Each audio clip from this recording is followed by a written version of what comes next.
O número de microempreendedores individuais vem crescendo a cada dia. No ano de 2019, nós tínhamos um número aproximadamente de 8 milhões de microempreendedores individuais.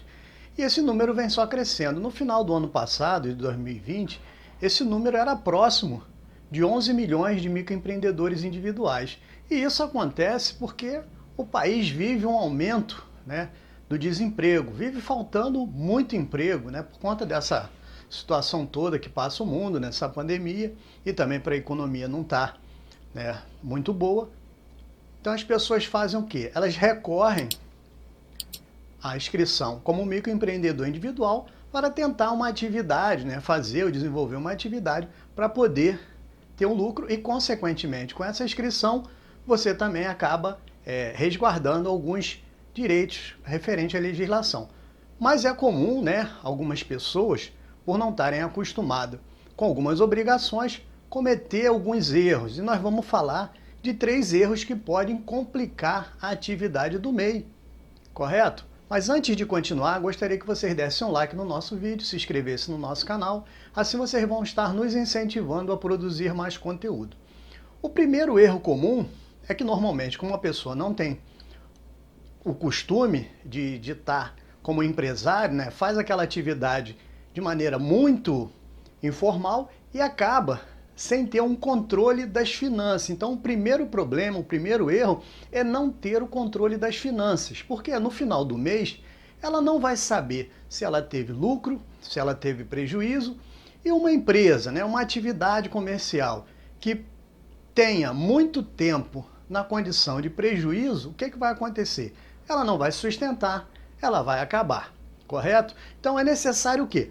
Que a pessoa tenha pelo menos um mínimo controle, um caderninho que possa estar anotando as despesas e as receitas para poder, depois no final do mês, sentar e verificar se aquilo ali, se a atividade está se pagando, está deixando alguma coisa de lucro para o microempreendedor individual. Então, ou então, uma planilhazinha simples de Excel, onde você vai colocar numa coluna as despesas e no outro lado as receitas, que a própria planilha já, com a fórmula, ela já vai somar. Uma coisa simples para que você possa olhar de uma maneira global e verificar como é que anda as suas finanças.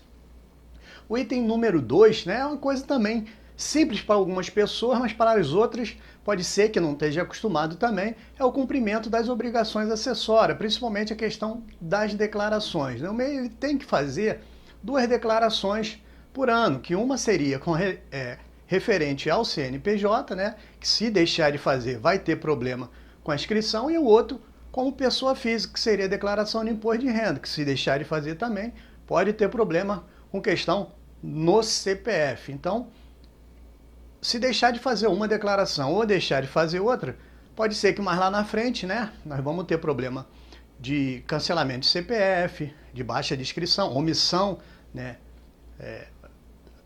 a empresa ou o MEI vai ter a situação primeiro, como baixada por omissão e depois se tornando até definitivo. Então, tem que haver esse controle para que o microempreendedor ele não possa estar perdendo. E a gente vê por aí que isso é uma coisa muito comum, Depois que abre a sua inscrição, o MEI não está nem aí para as obrigações, até porque ele não precisa ter um contador, não tem ninguém que olhe isso, e ele, no desenvolvimento da sua atividade, acaba esquecendo de ver as coisas relativamente à parte tributária do MEI.